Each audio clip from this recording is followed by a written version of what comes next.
for you, young lady. Aw, thank you. There we go. Is there anybody else here? I think we have somebody else. Yeah, you should come out.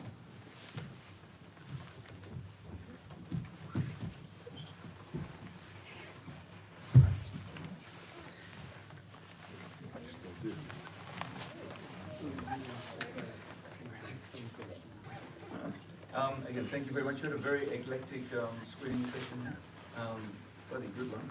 And these are some of the people that were associated with making it. So, first of all, why don't you introduce yourself and tell us which film was yours? Okay, hi everybody. My name is Arwa, Damon, and I am the director-producer of the documentary Seize the Summit. I ended up making the film after a 20-odd year career as a senior correspondent for CNN, mostly in war zones, because I was looking at a different kind of way to be able to tell the story of surviving war and what it means to be labeled a refugee against the backdrop of like an adventure of Kilimanjaro and hopefully reach a wider audience. You don't have any questions for this young lady? Because I found the film amazing, absolutely amazing, sort of uplifting, hard, and just, you know, we interviewed yesterday about it, the idea of putting them all together and having that thing. How did it actually feel to actually be part of it? You know, you took part of it.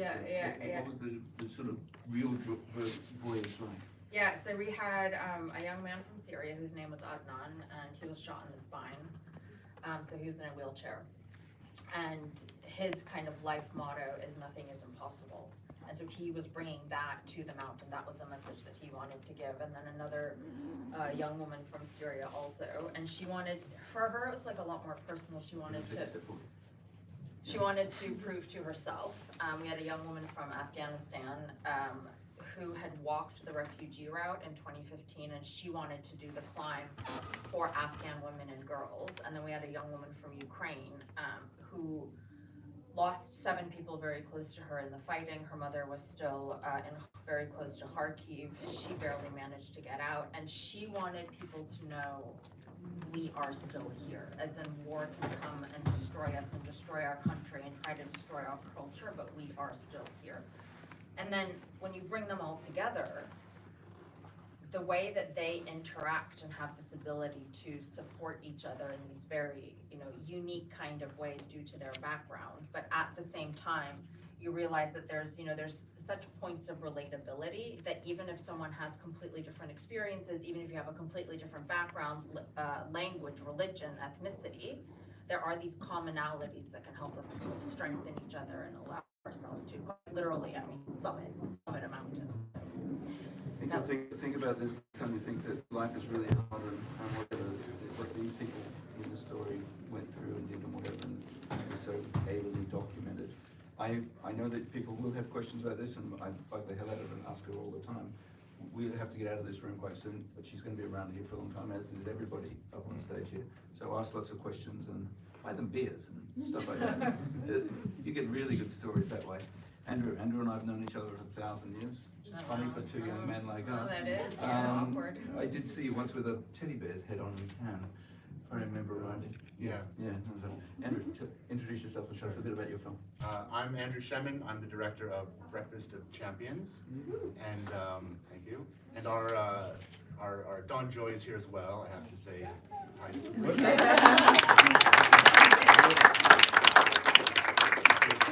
So this movie is a lot of things for me, but you know, first of all, it was a response to a commercial I saw that was advertising euthanasia in a very twisted way. So this was my twisted response.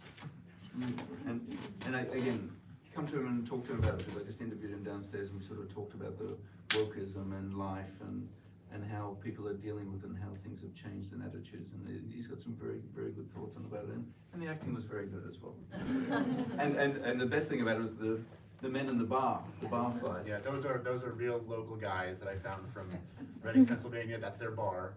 So they'd never acted before, and they were about half that was improvised, so they were fantastic. Yeah, 2 guys in a bar just bullshitting.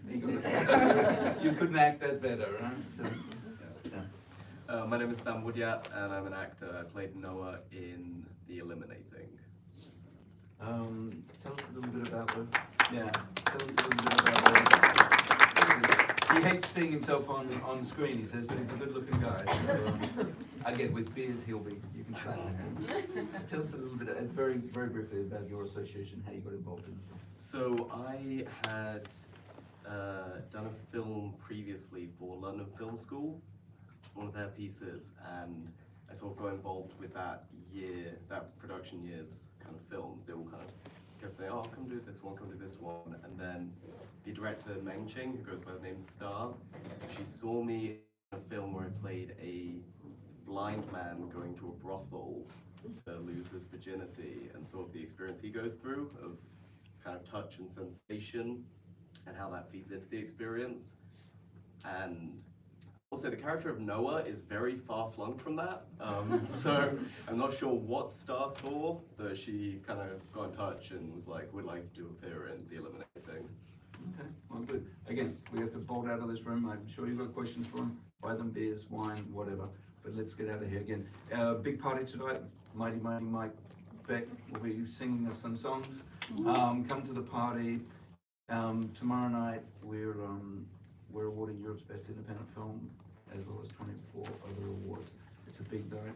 It's ridiculously stressful in the jury room. But it's fun. So please come along tonight if you can. Tomorrow, another great day of screenings. Talk to these great people. Storytellers of our generation. Thank you.